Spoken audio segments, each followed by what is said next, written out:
Welcome to Karma Chronicles. Please like the video and subscribe. Let's begin. I knew something was off the second Darren handed me that lemonade. We were at his cousin Valerie's lake house in Tennessee for our usual monthly Sunday fish fry, family, beers, greasy hush puppies, the whole routine. It was hot out, sun reflecting off the lake like a spotlight, and Darren came up behind me with a plastic cup, grinning like a game show host. "Special lemonade," he said, nudging it into my hand. "Squeezed just for you." I sniffed it. Lemon, yeah. But underneath? Something sharp. Chemical, like when you mop the floor and forget to rinse the bucket. "Thanks," I said, forcing a smile. I lifted the cup to my lips but didn't drink. Just tilted it enough to wet the rim. Valerie was watching me, not casually, locked in. She sat under that big striped umbrella near the dock, legs crossed, sipping a matching lemonade. Or at least holding it. The glass never touched her mouth. She smiled when I looked her way, but her eyes didn't. "You've been working like crazy," she said, waving a bug off her bare arm. "You should take a real break." "I'll slow down after next week's pitch," I said, turning the cup in my hand. "Big opportunity." Valerie nodded, but her jaw tightened. "Right, that." I told Darren I had to check something for work and asked if I could use the den. "Wi-Fi should still reach," Valerie said. "It's the door off the kitchen."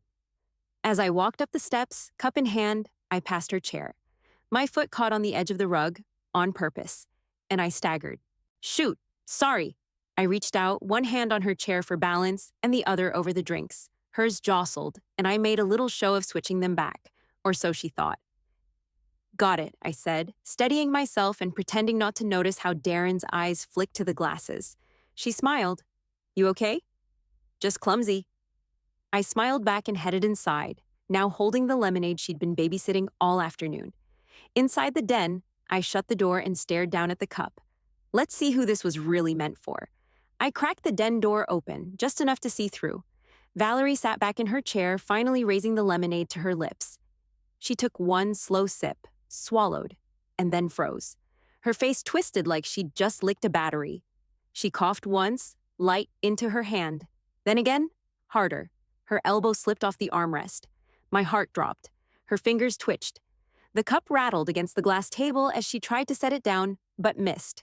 It clinked onto the wood decking instead, rolling slightly before stopping. "Shit," she muttered, blinking like her vision had gone blurry. One hand clutched her stomach. Darren looked up from his phone.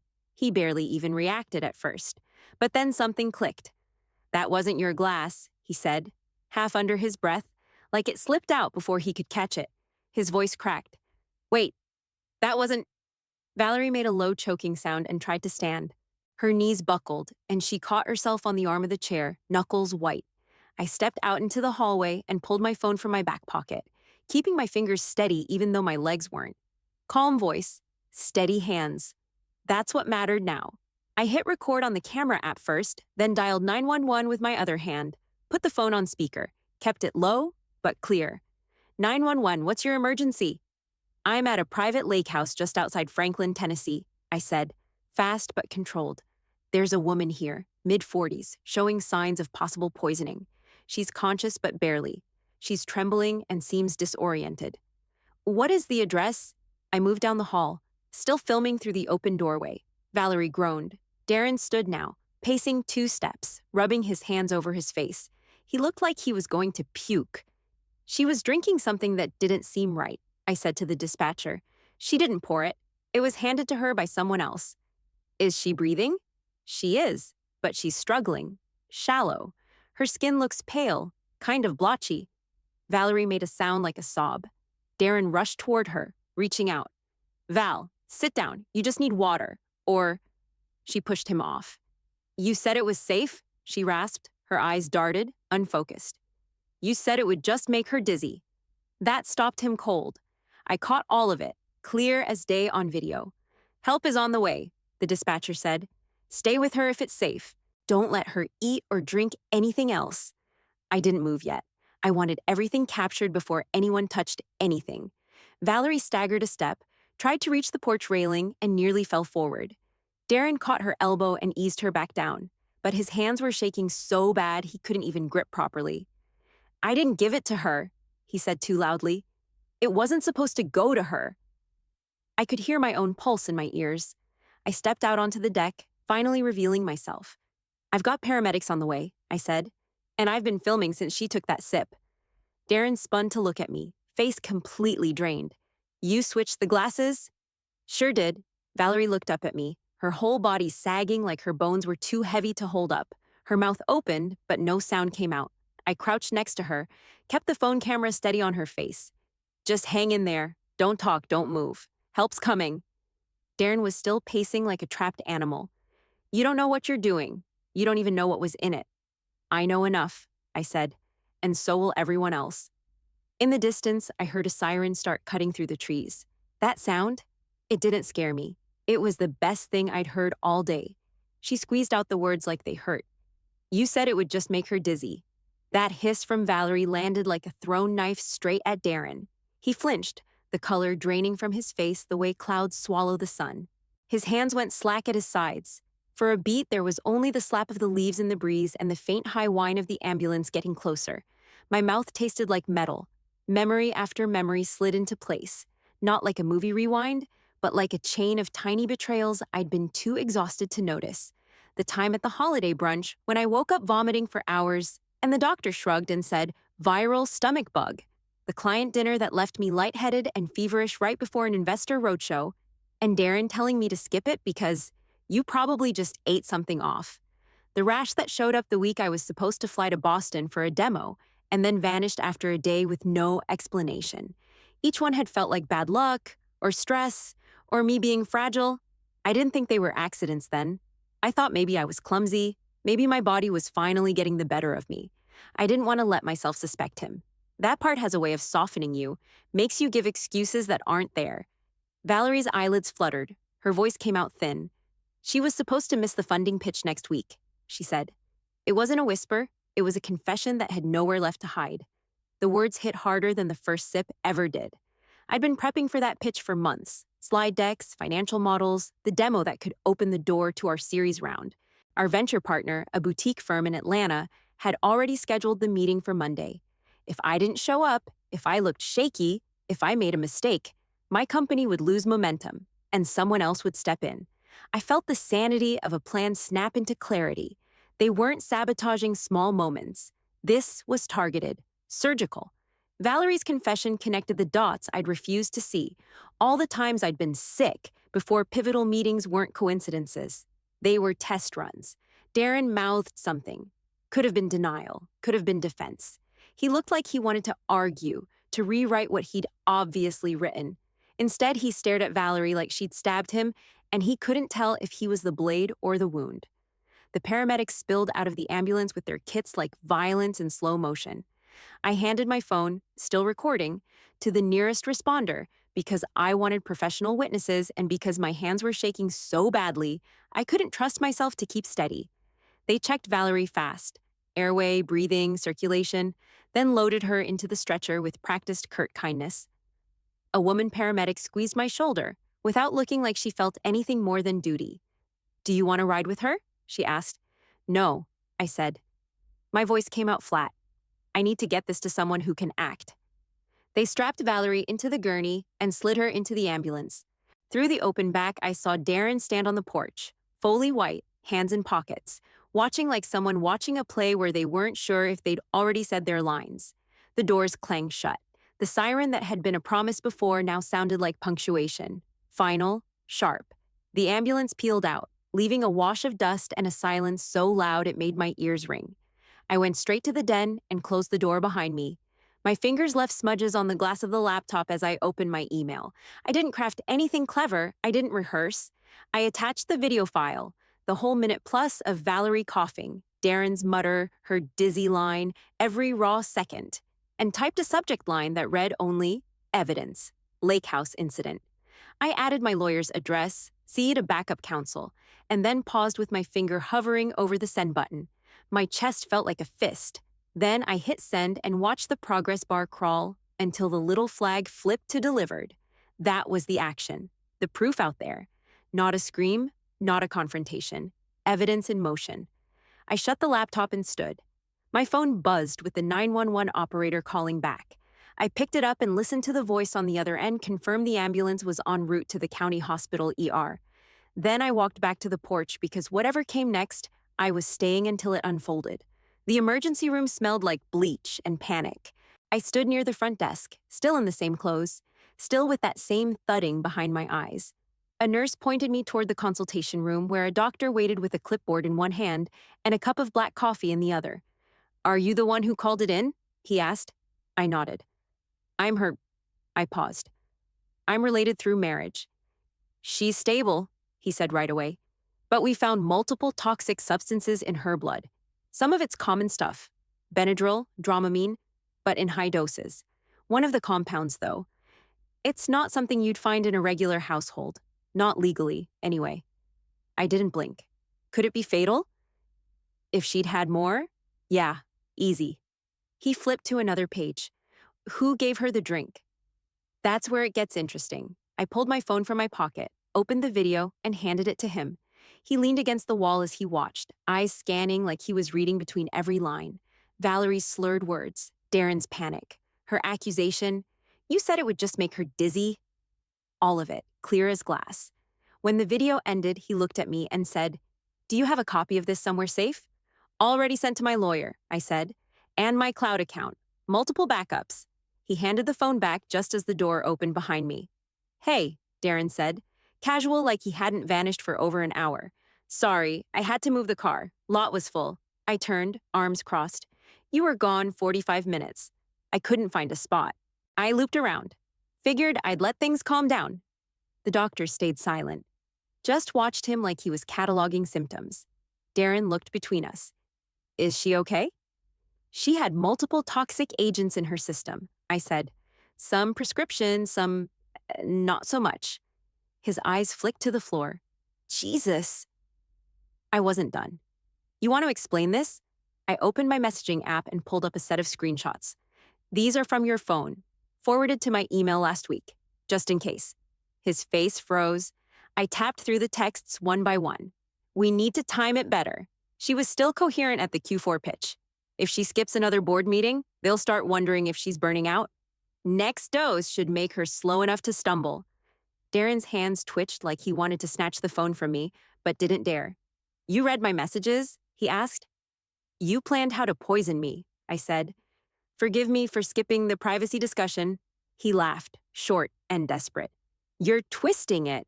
It wasn't what it looks like.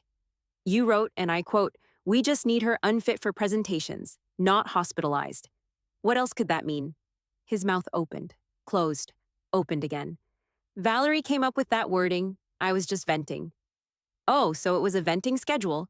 That's when the doctor stepped in. "We're going to need to notify security." Darren stepped back. "Hold on, I'm not under arrest." "No," the doctor said. "But you're not leaving this hospital until toxicology and law enforcement have the full picture."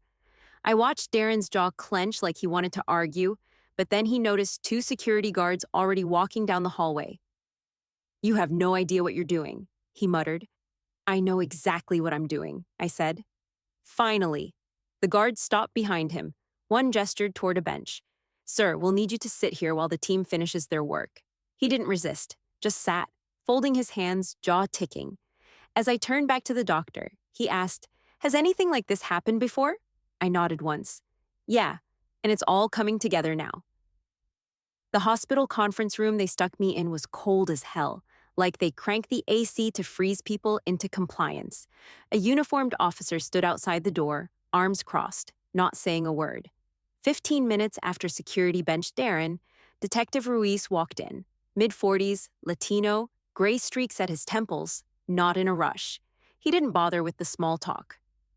"Mrs. Porter," he said, flipping open a slim black notebook. "We need to walk through what happened, minute by minute, starting with when you arrived at the lake house." I gave it to him straight, no fluff. From Darren handing me that sour lemonade to Valerie collapsing, to the video I handed over and the text I pulled from Darren's phone. He didn't blink, just took notes, flipping pages slowly. "You said this wasn't the first time you felt targeted?" he asked, eyes narrowing. "No, far from it." I opened my laptop and pulled up a spreadsheet I'd been building in secret for weeks. I turned the screen toward him. "Here, 6 months worth of incidents." He leaned in. December 9th, spiked fever. That was the day before I flew to San Diego to meet a potential investor. I canceled. He scanned down. January 16th, I had sudden swelling, full body rash. Couldn't breathe right. EpiShot saved me. That was 24 hours before our series funding presentation in Charlotte. More entries. March 2nd, blurred vision, vertigo. Had to leave the board meeting halfway through. Ruiz tapped his pen. And you've seen doctors for these? Each time, symptoms came, tests ran, but nothing ever stuck. The narrative was always food poisoning, exhaustion, or just bad timing. His brow lifted. And you're saying this all lines up with key business events? Every single one, I said. I run a startup.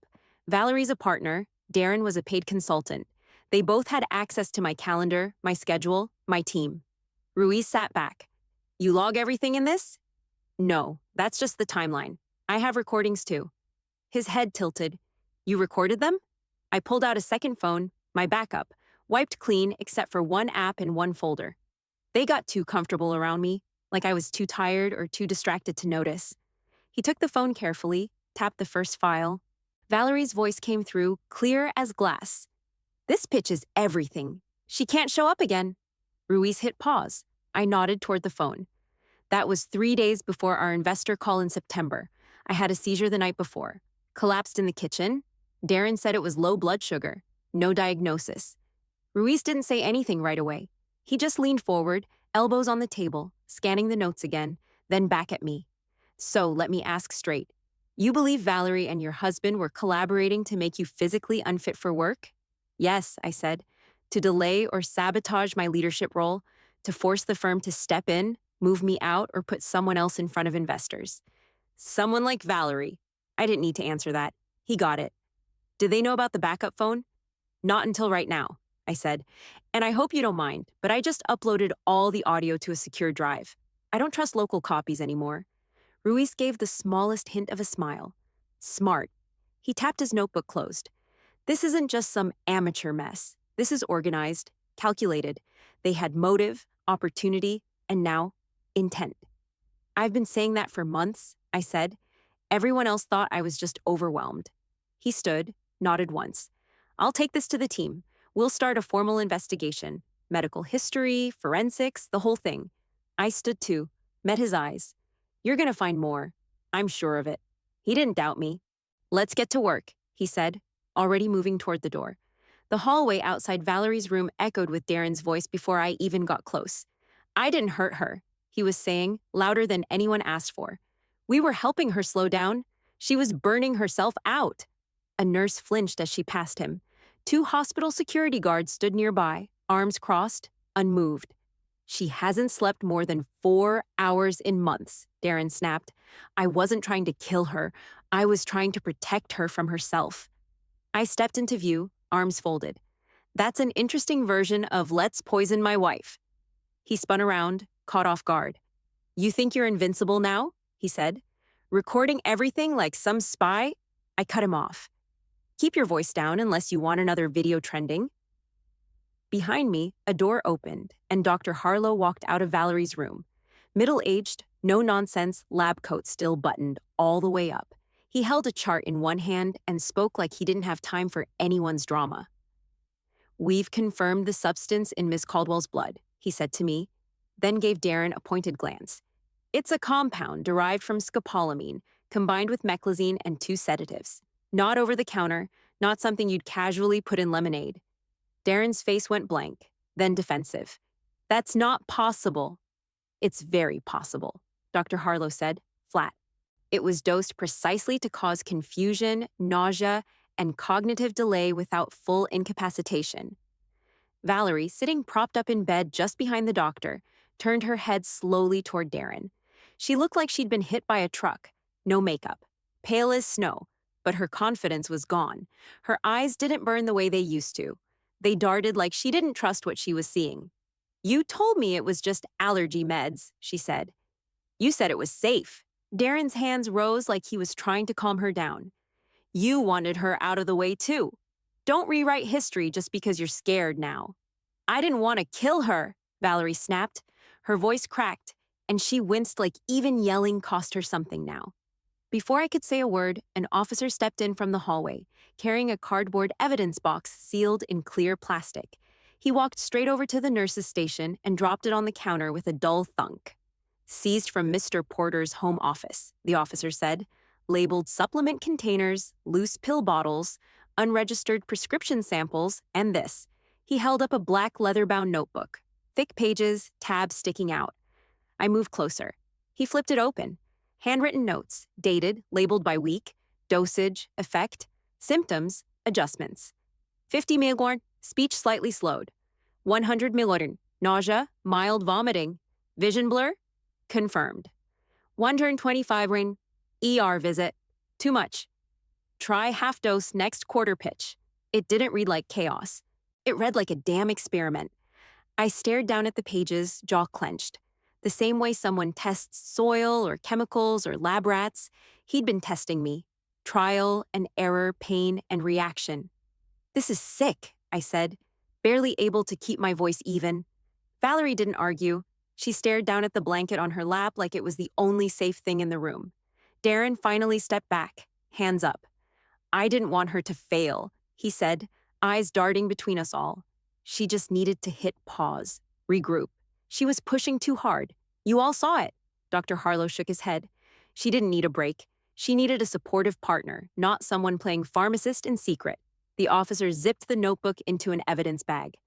This is enough to move forward. Darren looked right at me, eyes wild now. You were always going to leave me behind. I just tried to slow it down. I didn't say a word because I wasn't slowing down for anyone, not anymore. Valerie's voice cracked the silence like glass snapping. She ruined everything. Her hands gripped the rails of her hospital bed, knuckles white. You don't get it. She ruined my career. Every head turned toward her. She was shaking, but her words came hot, spit flying. I spent years building my place at the firm. Years. Then she shows up, fresh-faced, pitching circles around me, and suddenly I'm invisible in my own house. Her eyes locked on mine, wet but sharp. You stole my promotion, Claire. You think I didn't notice the board pulling you in on every big meeting? You think I didn't see the way the investors listened to you and not me?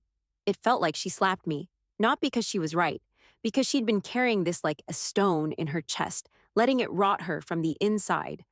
So what? I snapped back. You decided to poison me instead of doing your job better? Her face twisted. It wasn't supposed to go this far. We just needed you slowed down. Off your game. Long enough for me to step in and prove I could do it without you overshadowing me. We? I said, my voice cutting through the room. I stepped closer to her bed. You and Darren, partners in crime. Valerie's breathing sped up, her words spilling fast. He promised it was temporary, just enough to make you miss one pitch, one trip. He said it would wear off. He said you'd bounce back. I leaned in, my stomach turning. You were tracking how your poison affected me? Taking notes like I was some science experiment? She squeezed her eyes shut. Tears slipped down her cheeks. I didn't know. I swear I didn't know how strong it was. He told me it was safe, that it would just make you dizzy, like a hangover. I pointed at her IV line. Safe? That drink could have killed you tonight. You understand that? She shook her head violently, voice breaking. No, it wasn't supposed to. He said, don't you dare blame this all on him. I said, your fingerprints are all over it. Your voice is on the recordings. You wanted me out. Don't pretend you didn't. Valerie collapsed against the pillow, sobbing. Darren stood frozen near the doorway, jaw set, like if he didn't move, the floor might open up under him. That's when Detective Ruiz stepped in. He'd been listening just far enough back not to interrupt. Now he walked to the edge of the bed and pulled a paper from his folder. His tone was calm, but steel ran through it. Detective Ruiz, Metro PD, he said, flashing his badge. Based on your own admissions and the evidence already collected, I'm requesting warrants to search both your homes and your offices immediately. Anything linked to these substances, communications, or financial motives will be seized. Darren shot forward. You can't just... I can, Ruiz cut him off. And I will. You made this easy on us. Valerie buried her face in her hands. Darren cursed under his breath and paced the corner like a trapped animal. I stayed where I was, arms crossed, watching the walls of their scheme collapse. For months, they had played me like I was fragile, unlucky. too busy to connect the dots. But right there, with Ruiz calling for warrants and Valerie unraveling in her own bed, it was finally on record. They weren't caretakers. They weren't misguided. They were criminals. And the truth was finally louder than their lies. Detective Ruiz didn't wait. Within the hour, 2 uniformed officers wheeled Valerie's bed down the hall while another pair clamped cuffs on Darren's wrists. The snap of the metal was sharp enough to echo. "You're both under arrest for attempted murder and conspiracy," Ruiz said. His voice was calm, clipped, almost bored, like he'd said it 1,000 times before. Valerie thrashed against the bed rails. No, this was all Darren's idea. Her eyes were wild, red streaks running from her cheeks down her neck. "He pushed me into it. He told me what to say." Darren twisted in his cuffs, face red with fury. "She's lying. She begged me to help her. She said she needed me to figure out the doses. She wanted Claire out of the way, not me." I watched them rip each other apart, pointing fingers while the evidence box sat on the counter like a silent witness. Ruiz didn't blink. "Save it. Coordinated texts, shared notes, both of your voices on recordings. Doesn't matter who thought of what. You moved as a team." Darren lunged like he'd say more, but the officers pulled him back. Valerie collapsed into sobs, hair sticking to her sweaty face. The next 48 hours moved fast. Toxicology called with results. Same compounds in Valerie's blood matched the traces that had shown up during my previous hospitalizations. The lab compared timestamps, and every single test lined up with the episodes I'd already logged in my spreadsheet. There it was. Proof. 6 months of hell tied back to both of them, sealed with lab reports and signatures. My company didn't waste time either. I got a call from our managing partner the next morning. "We've reviewed the situation," he said, his tone flat as paper. "Effective immediately, Valerie Caldwell is suspended without pay. Pending investigation, her partnership track is revoked." "And Darren?" I asked. His voice didn't waver. "His consulting contract is terminated, permanently." The words landed like a door slamming shut. By the end of the week, their names were scrubbed from internal memos. Valerie's access card was deactivated, her email shut off. Darren's login was locked, his files quarantined. I didn't feel relief, not yet. Just the cold clarity of things being stripped away. Ruiz called me back to the station for a final round of prep. "They'll both try to spin it," he warned. "Stress, bad judgment, blurred intentions. Don't let it shake you. The evidence is airtight." "I won't," I said. And I meant it. Because now, it wasn't about their excuses or their breakdowns. It was about putting it on record. Every sip, every pill, every collapse, and forcing the truth into the light. That night, I sat at my kitchen table with my laptop open, drafting the statement. The cursor blinked like it was daring me to falter. I typed, "My name is Claire Porter. I am the victim in this case." The words came steady, not broken, not weak. I outlined every incident, every symptom, every lie Darren fed me to keep me second-guessing myself. I detailed Valerie's confession, the video, the texts, the toxicology report. Line by line, I built the case not as a victim, but as a witness who refused to stay quiet anymore. When I finished, I printed it, signed it, and slid it into a manila envelope marked "Formal Statement, Court Submission." Then I set it on the counter, ready for the next morning, ready for the trial I knew was coming. For the first time in half a year, I didn't feel dizzy. Didn't feel weak. I felt ready. I showed up every single day of that trial. 3 weeks, 15 days in court. No skip mornings, no excuses. I sat in the front row, just behind the prosecution table, arms crossed, jaw tight, watching it all play out like a movie I'd already lived through.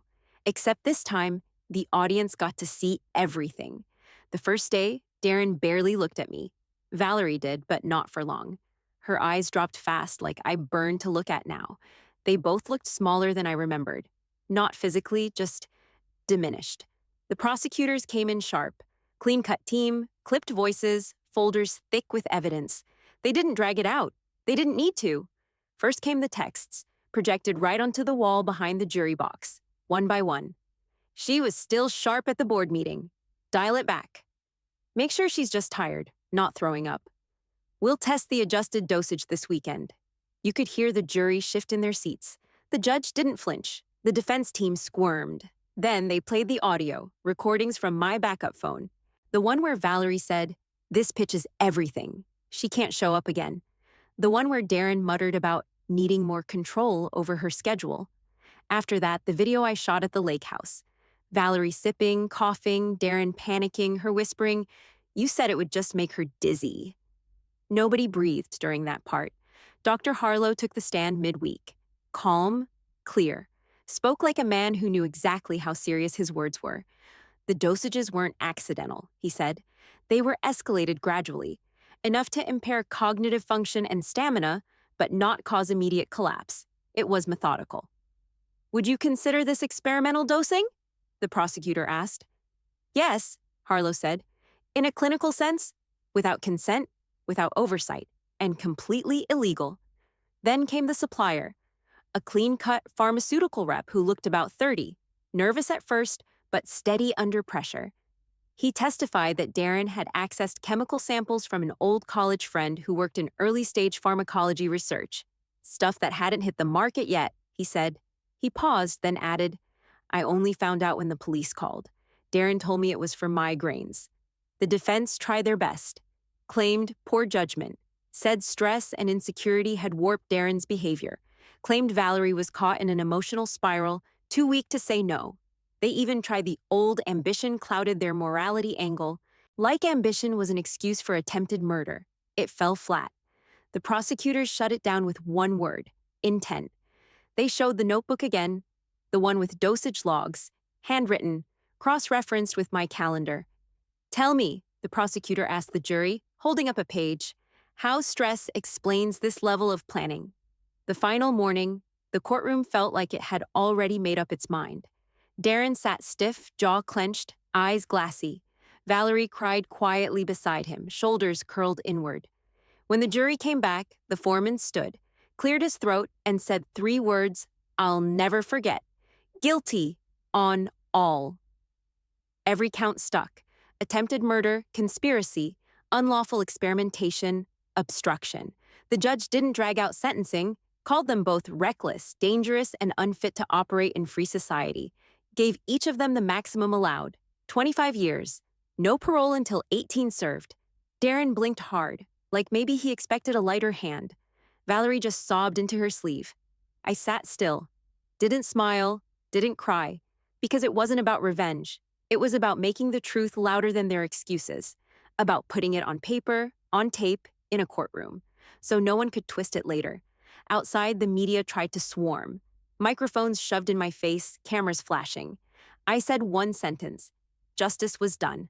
Then I got in my car, turned off my phone, and drove home. 1 year later, I stood on stage in downtown Atlanta under white lights and a bold red banner that read, "Scale, Women Leading Startups."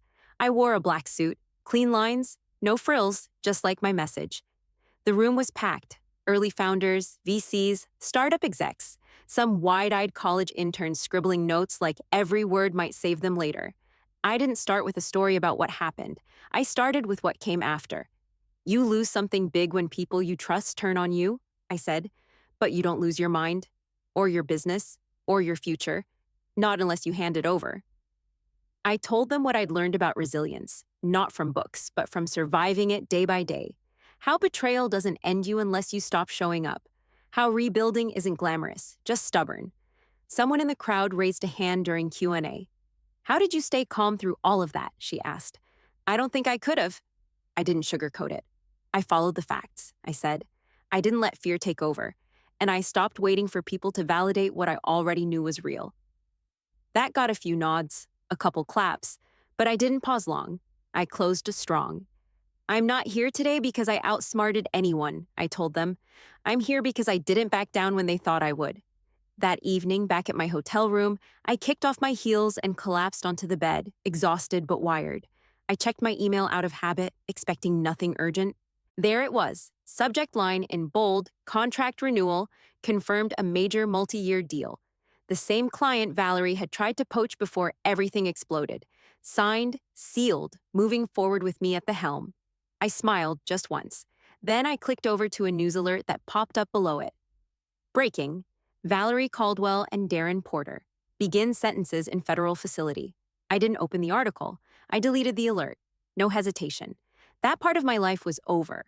My focus was already on the next project, bigger, cleaner, mine. And this time, no one was getting in my way.